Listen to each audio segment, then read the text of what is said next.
벌써 이제 가을이 아주 깊어져 가지고 이제 오늘 또 내일 되면은 이제 11월이 됩니다. 그래서 이제 달력도 2020년 이제 한 장, 두 장밖에 남지 않았네요. 그래서 정말 얼마 전 2020년 새해가 돼서 각오를 다졌던 때가 생각나는 것 같은데 벌써 2020년을 이제 마무리해야 할 그런 시기로 온 것 같아요. 그래서 이제 여러분 학기도 이제 종반을 향해 가고 있고 한 4주 정도, 오늘이 10주 차니까 오늘 이후에는 이제 다음 한 4주 정도의 그 강의가 남아 있는 것 같아요. 그러면 이제 15주 차에 기말 시험 기간이죠. 그래서 14주 차에는 다들 종강을 하게 되는데 자, 오늘은 그 여러분하고 함께 살펴볼 내용들은 한번 검토해 보려고 합니다. 여러분과 함께 살펴볼 큰 주제는 두 가지예요. 하나는 이제 철학의 향기라는 이제 교재가 있죠. 그래서 그 철학의 향기라는 교재 여러분에게 그 자료실에 올려놓은 그 교재 중에 보면은 그거는 이제 1편 철학의 향기 중에서도 일부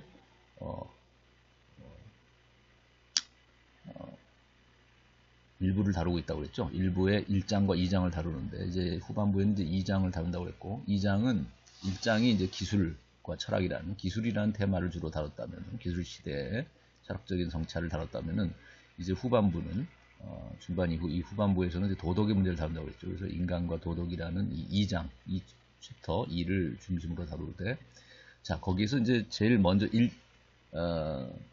이제 보면은 지난 시간에는 그 서론에 해당하는 부분을 다뤘다면은 오늘은 그 2장의 서도 이제 1절에 해당하는 게 이성이란 무엇인가라는 주제일 거예요. 그래서 크게 두 가지 종류의 대립되는 이성 개념들을 정리하고 있어요. 하나는 여기 보면 알다시피 나오다시피 여러분 보면 도구적 이성과 양심적인 이성 이런 두 가지 큰 테마를 가지고서 서로 대립되는 개념을 정리하고 있는데 이것은 오늘날 이제 과학기술이 발달한 시대에 또 도덕적이고도 양심적인 이런 삶이라는 것이 과연 어떤 위상을 가지고 있고 또 어떤 의미를 가질까. 자, 이런 사실 어떻게 보면은 연관관계가 매우 깊을 수도 있지만 또 어떻게 보면 서로 상당히 대립적인 양가적인 지금 오늘날 과학기술의 그 첨단 기술의 발달이 우리에게 편리와 이익과 어떤 즐거움을 가져다 주고 있는 측면이 분명히 있죠. 그러나 그것이 어떤 결과적으로 이런 이익이라는 것에 너무 급급하다 보면은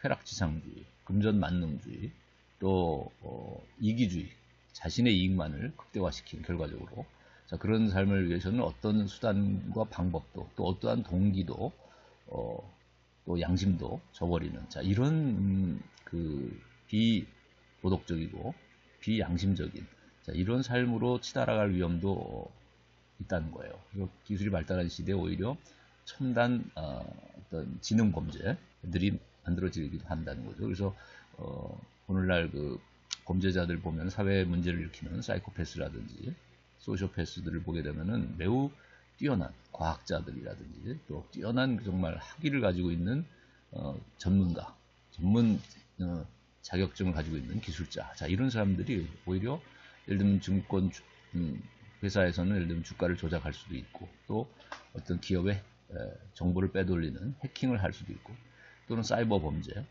금융 범죄 또 이런 문제들을 다 할 수 있는 능력들을 갖춘 어떤 기술자들이 그런 비도덕적이고 비양심적인 삶을 살 수가 있다는 것이죠. 어떤 결과의 이익만을 노린다고 한다면. 그래서 이제 두 번째 줄에 나와 있는 걸 보면 결과와 동기의 대립을 우리가 정리를 하고 있는데 그게 이제 바로 우리가 오늘날 도덕적인 우리의 삶을 삶의 어떤 행위에 또 우리 삶과 우리 행동의 도덕적인 가치를 판단할 때 크게 두 가지 기준을 들 수 있다는 거죠. 하나는 결과를 가지고서 판단할 것인가 그 행동의 또는 삶의 동기를 가지고 판단할 것인가. 그래서 결과주의와 동기주의로 나눌 수 있다면 우리가 크게 이제 공리주의가 결과주의 그리고 칸트와 같은 이제 도덕 철학이 이제 동기주의라고도 보통 얘기하죠. 그래서 동기의 어떤 선한 양심의 문제, 순수성 이 문제를 강조하는 순수한 동기를 강조하느냐 아니면 결과적인 쾌락이나 결과적인 이익이나 이런 결과적인 선을 그 주안점에 두느냐에 따라서 우리가 도덕적인 가치 판단이 달라질 수 있는데, 그래서 우리가 이제 이런 두 가지 대립된 사조에 대해서 한번 정리할 필요가 있겠다. 그 다음에 이제 해가 달고 해품달이라는 것으로 이제 이 이성이란 무엇인가라는 이 주제를 마감하려고 하는데, 여기 오른쪽 그림 보면은 아래쪽에 보면은 이게 바로 이클립스, 영어로는 이클립스라고 그러죠. 일식 현상을 보여주고 있는 거예요. 그래서 달이 태양 전면에 위치하게 되면은, 달이 사실은 그 원래 달이라는 것은 그 스스로 빛을 발하는 별이 아니죠. 우리 태양계 안에서는 오직 태양만이 스스로 빛을 발하고, 우리가 달이라든지 우리가 또 위성, 우리 지구위를 돌고 있는 이 달뿐만 아니라 우리가 수금지와 목토천해명이라고 하는 그 태양계를 구성하는 별들은 다 말하자면은 그 스스로 빛을 발할 수 없고 태양빛을 반사하는 것이죠. 달도 마찬가지죠. 그런데 만일 달이 지구 사이에서 달이 이 태양을 앞에 전면에 나타나면서 가리게 되면, 태양을 지금 아래 그림에서 보는 것 같은 검은 태양을 잠식해 먹은 태양빛을 이제 이렇게 검게 가리워버리는, 자, 이런 현상이 일어나는데, 이렇게 되면 이제 태양빛만 가려지는 것이 아니라 사실은 달빛조차도 빛을 잃게 되죠. 그래서 온통 세상이 검게 변하게 되는, 이것이 이제 이클립스, 소위 말하는 일식 현상이라고 말하는 것이죠. 이것을 우리가 줄임말로, 우리말로는 이제 해가 달이라고 표현한 거예요. 그러니까 해를 가린 달이라는 말에서 나온 거죠. 그 다음에 해품달이라는 것은 위쪽에 보면 보름달의 모습이 보이죠. 이 보름달이 바로 해품달인데, 이것은 해를 품은 달. 즉, 우리가 이제 그 태양의 빛을 반사하는 이런 그 보름달의 모습. 자, 이것이 이제 해품달입니다. 그래서 사실 이제 해가 달이 상징하는 것은, 해를 가린 달이 상징하는 것은 우리의 어떤 기술이나 과학기술의 발달을 통해서 우리가 발달한 이성, 이런 것들을 우리가 도구적 이성이라고 한다는, 도구적인 합리성이라고 하면은, 이런 것은 매우 컴퓨터를 통해서 우리가 잘 알듯이 어떤 계산적이고 아주 그 치밀한, 아주 영리한, 자, 이러한 뭐 우리가 그 컴퓨터 게임을 잘하는 사람들도 이런 도구적 이성이 발달했다고 보여지는데, 매우 이익 계산에 밝은 그런 이성을 말하는 것이죠, 결과적으로. 그렇다면 이런 도구적 이성의 발달이 만일 양심을 저버리게 됐을 때, 그것은 우리가 양심을 태양에 비유하고 우리가 이 달을 이성에 비유했을 때, 우리의 이성이 양심을 가리게 됐을 때, 이렇게 됐을 때 이제 바로 해가 달의 모습을 띠게 된다. 즉, 우리 아래 그림에 보여주는 이 검게 세상을 변하게 만드는 핵심을 품었다고도 할 수 있고, 인간의 삶에서는. 그러니까 우리가 이 양심을 저버린 이성의 모습은 이런 해가 달의 모습일 수 있겠다. 해를 가린 달, 이클립스 오브 리즌이라고 할 수 있는 이런 현상을 나타낸다. 그래서 지난 시간에 좀 다뤘던 그 비판 이론가들이라고 하는 사람들이, 호르카이머와 아도르노라는 그 비판 이론가의 1세대가 쓴 책 이름이 바로 도구적 이성 비판이고, 또 계몽의 변증법이라는 책을 썼다고 했죠. 이 도구적 이성 비판이라는 게 바로 이런 해가 달의 모습을 띤 이성을 비판하는 것이죠. 즉, 영어로는 이제 이클립스 오브 리즌이라는 말로 이렇게 표현될 수 있는데, 이성의 일식이라고 할 수 있겠죠. 그래서 이런 그 양심을 가진 이성은 그 양심만을 저버리게 되는 게 아니라 이성 자신도 빛을 잃게 된다. 그래서 이클립스 현상을 낳게 된다는 것이죠. 그래서 해가 달의 모습을 띠게 된다는 것이죠. 그런가 하면 이제 해품달은 양심을 토대로 살아가는 이성적인 어떤 행위나 이성적인 삶의 모습이 바로 해품달의 모습일 수 있겠다. 그래서 위에 그림에 보시면 보름달을 상징하는 것이다. 그 다음에 이제 고중세 철학이라는 주제를 두 번째 주제로서 다루는데, 크게 이거는 이제 우리가 교재상으로 보면 현대사회와 철학상담이라는 교재 제3부에 해당하는 것이 바로 철학상담의 역사라고 그랬죠. 그 철학상담의 역사의 챕터 1이 바로 그 고중세 철학 부분을 다루고 있어요. 그래서 소크라테스, 플라톤, 아우구스티누스 각각 1, 2, 3절에서 다루고 있는데, 이것들을 이제 각각 요약하고, 우리가 소크라테스와 플라톤 또는 아리스토텔레스로 연결되는 이 그리스 철학을 우리가 헬레니즘 사상이라고 얘기하고, 문화사에서 보자면, 사상사에서 보면 이제 크게 보면 이런 그리스 철학을 헬레니즘적인 정신사다라고, 헬레니즘의 정신을 잘 보여주고 있는 철학 사상이라고 말해줄 수 있다. 그래서 헬레니즘 사상이라고 말하고, 우리가 아우구스티누스 같은 사람이 대표하는 것이 바로 중세 아우구스티누스가 대표하는 것이 바로 헤브라이즘, 즉 이제 크리스천티로 연결되는 중세 이제 기독교 사회의 대표적인 이제 사상가죠. 아우구스티누스는 철학자이고 또 신학자인데, 이 아우구스티누스가 바로 헤브라이즘을 또 대표할 수 있는 사상가일 수 있겠다. 그래서 우리가 서구 문화의 그 두 뿌리를 헬레니즘과 헤브라이즘이라고 보통 크게 문명사에서는 다뤄지고 있어요. 그래서 우리가 철학의 이 역사에서도 소크라테스와 플라톤이라는 이 그리스 철학과 아우구스티누스로 대변되는 이 중세 그리스도교 철학, 크리스천티의 사상, 이것이 각각 헬레니즘과 헤브라이즘을 대표하는 철학이고, 그래서 이 둘을 이제 따로따로 세 명의 사상가를 간단히 소개하고, 그리고 그들의 사상을 다시 전체로 묶어서 헬레니즘과 헤브라이즘의 사상의 대립으로 요약을 해보려고 합니다. 네, 그래서 오늘 다루고자 하고자 하는 주제가 크게 이 두 가지라는 걸 이제 앞으로 좀 더 자세하게 설명해 나가도록 하겠습니다. 10주차에 해당하는 강의를 시작하려고 합니다. 크게 두 가지 주제를 다룹니다. 우리가 교재를 두 가지로 언급했는데, 하나는 이제 철학의 향기 중에서 그 제2장 인간과 도덕, 그 중에서 제1절이라고 할 수 있는 이성이란 무엇인가 라는 교재의 내용을 주로 다루고 있습니다. 그리고 두 번째는 그 현대사회와 철학 상담이라는 교재에 3부에 해당하는 것이 이제 철학 상담의 역사인데, 그 중에서 첫 번째 1장에 해당하는 고대와 중세 그 철학을 다루려고 해요. 그래서 소크라테스, 플라톤, 아우구스티누스에 관한 간단한 소개를 할 예정입니다. 그 아까 말한 그 철학의 향기에 인간과 도덕, 그 가운데서도 이성이란 무엇인가라는 이 주제를 다루고 있는 1절을 다루려고 했는데, 우선 크게 세 가지로 나눠져 있죠. 이 내용이. 물론 큰 틀에서 보면 우리가 이성 또는 합리성이라는 말을 그 일상에서도 많이 사용합니다. 그죠? 내가 이성을 잃었다. 너는 굉장히 사는 방식이 불합리한 것 같아. 이런 처사는 상당히 합리적인 것 같다는 말도 하고, 저는 이런 대우에 대해서는 정말 불합리하다고 생각합니다. 자, 이런 말을 쓰죠. 그래서 이성적이다, 이성을 잃었다, 이성을 제대로 정신을 차리라는 말을 할 때 이성을 되찾아라, 또 불합리하다, 합리적이다, 이런 말들을 우리가 일상에서도 많이 쓰는데, 크게 두 가지 의미를 갖는다고 생각해요.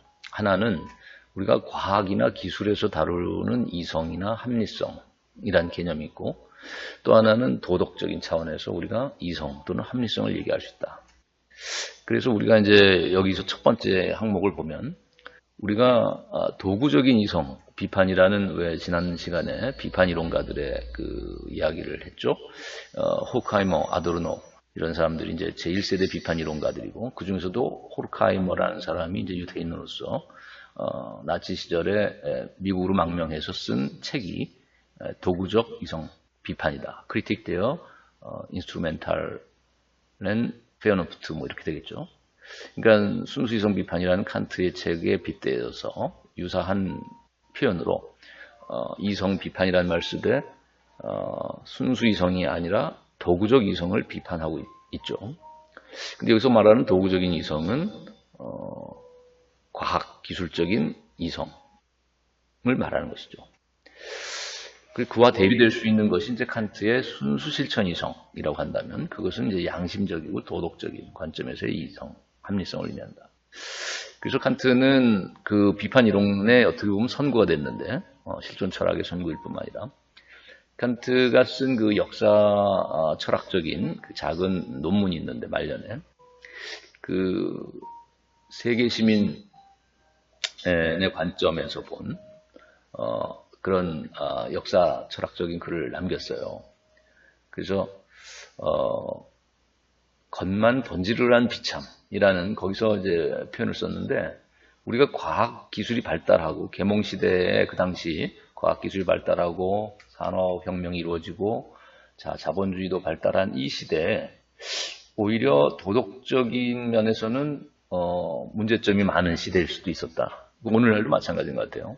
오늘날 이제 후기 자본주의에 접어들면서 소비가 생산보다는 소비가 위주가 된 이제 자본주의 사회가 됐는데 또 과학기술은 어느 때보다도 훨씬 더 첨단으로 가고 있는 이제 이런 시대인데 이런 시대의 말로 어떻게 보면 모럴 해저드 도덕적인 위기가 느껴지고 있고 여러 가지 비윤리적인 또 반인륜적인 범죄나 이런 삶의 모습들이 곳곳에서 나타나고 있죠.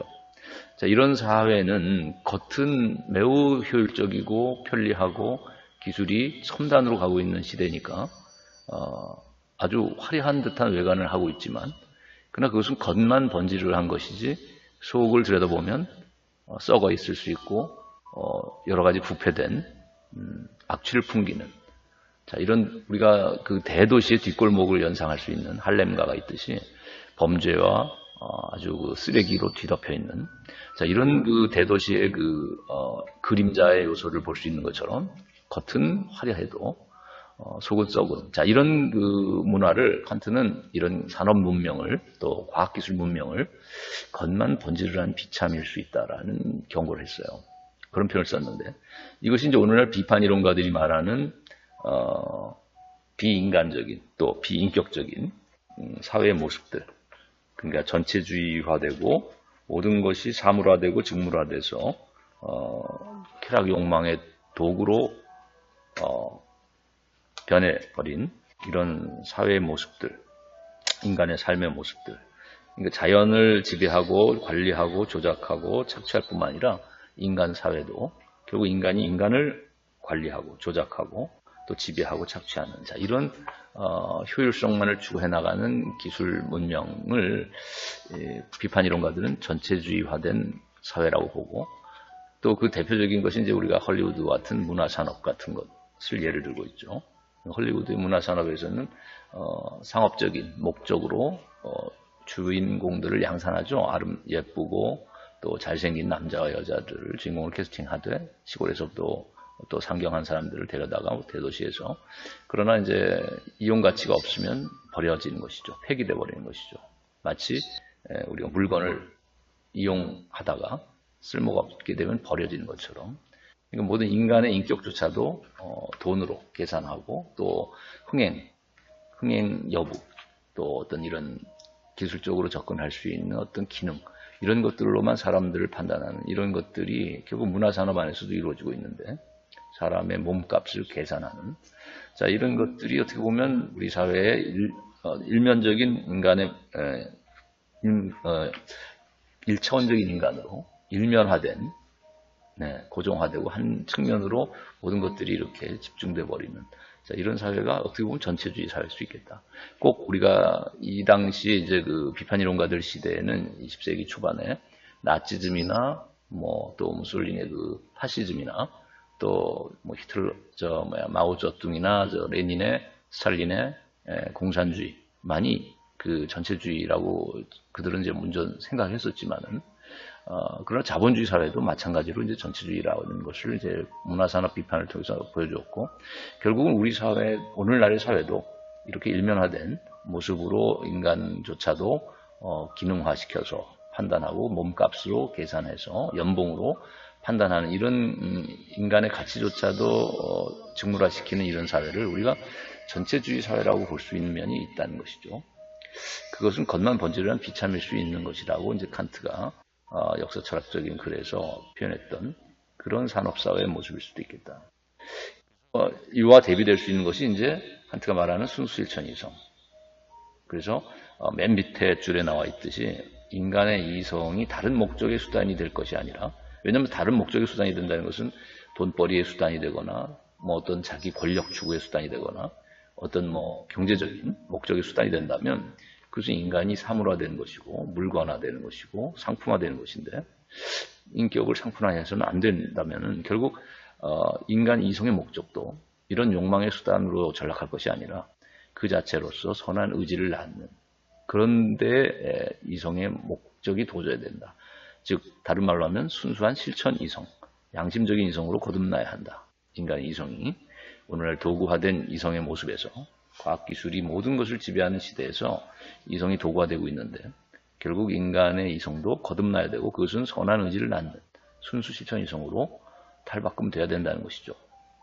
자, 이것이 그 사물하고 일차원적 인간, 자유로부터의 도피라고 하는 이런 에릭 프롬 같은 또 우리가 마르쿠제 같은 일차원적 인간을 비판했던 또 사물화를 비판했던 도구화된 인간의 이성을 비판했던 자 이런 비판 이론가들이 결국 그 해결책으로 내세우고 있는 비판적인 이성 또는 해방적인 관심을 갖는 그런 이성, 그런 합리성. 자 이것을 해결책으로 제시하려고 했다면 그것은 우리가 200년 전에 칸트가 계몽시대에 그 당시에 과학과 산업이 막 발전하기 시작했던 그 초반에 칸트가 내놓았던 해결책으로서의 순수 실천 이성, 선한 의지를 낳는 이성으로서의 승화가 필요하다. 인간의 이성이 변화될 필요가 있다라는 칸트의 지적과도 괴를 같이 하는 것이다.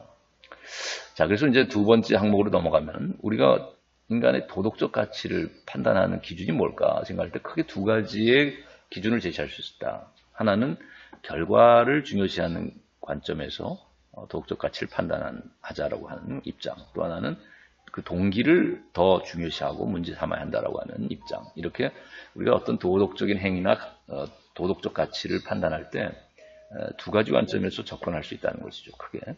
그래서 그 대표적인 입장을 대표하는 것이 이제 공리주의라는 윤리학 또는 공리주의라는 철학과 칸트의 이제 철학이 대립하고 있다. 그래서 결과를 중요시하는 공리주의는 예를 들면 그 공리주의 창시자를 우리가 벤담이라고 하죠. 제레미 벤담.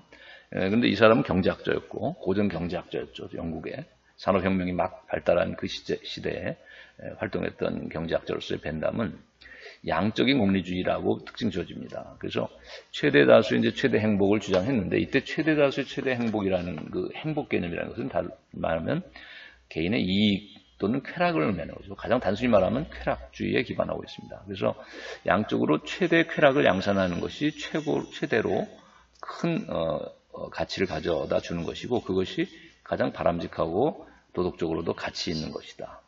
그 최대의 양적 쾌락이 최고의 도덕적 가치가 가는 것이 된다는 것이죠. 여기에 대해서는 이제 같은 공리주의자지만 그 후대에 나온 이제 밀이 J.S. 밀이죠. 밀이 그 지적을 한 것은 뭐냐면 이 사람도 역시 이제 경제학자였지만은 자신의 선배 벤담의 그 양적인 쾌락 극대화의 원리라는 것은 사실 인간의 가치를 어떻게 보면 왜곡시킬 수 있다. 또 인간의 가치를 무시하는 면이 있다는 것이죠. 동물과 구별할 수 있는. 그래서 밀의 유명한 말은 배부른 돼지보다는 배고픈 소크라테스가 더 낫다. 이런 유명한 이제 명언을 남겼죠. 여러분이 그 지난 시간에 우리 교재 현대사회 철학 상담에서 보면 사고 실험이라는 코너 난이 있다고 했죠. 사고 실험이라는 챕터가 있고 그 사고 실험 중에서도 철학 상담에서의 사고 실험 중에 예를 든 게 첫 번째 항목에서 행복기계 사고 실험을 예를 들었는데 우리가 여러분이 교재로 올려놓은 그 부분을 한번 가서 들여다보시면은 거기에 이제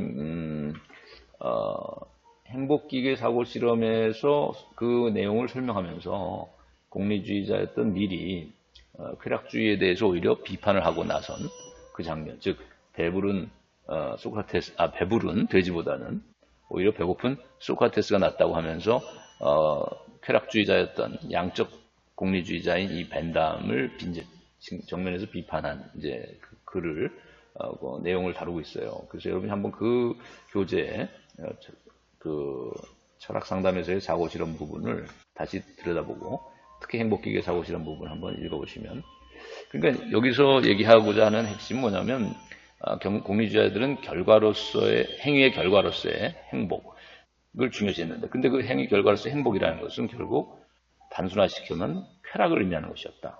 그런데 우리가 쾌락이라는 것은 매우 말초적이고 감각적인 그 쾌락을 주로 생각하게 되지만 그러나 이제 밀 같은 공리주의가 생각할 때는 그런 감각적이고 말초적인 쾌락만이 있는 것이 아니라 예를 들면 뭐 클래식 음악을 듣는 사람의 어떤 그 품격 있는 격조 있는 어떤 즐거움하고 우리가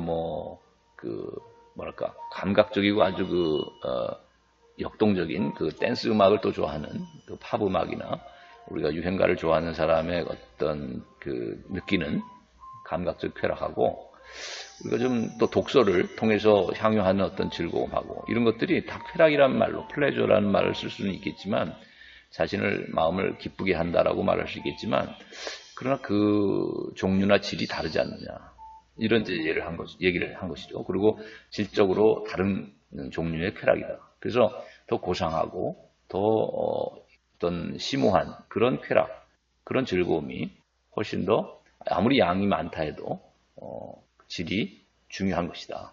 아무리 적은 양이라 할지라도 질적으로 높은 쾌락을 추구하는 것이 더 바람직하다라는 이제 이런 입장을 밀은 이제 간접적으로 표현한 것이 배부른 돼지보다는 배고픈 소크라테스를 택하겠다라는 것이죠.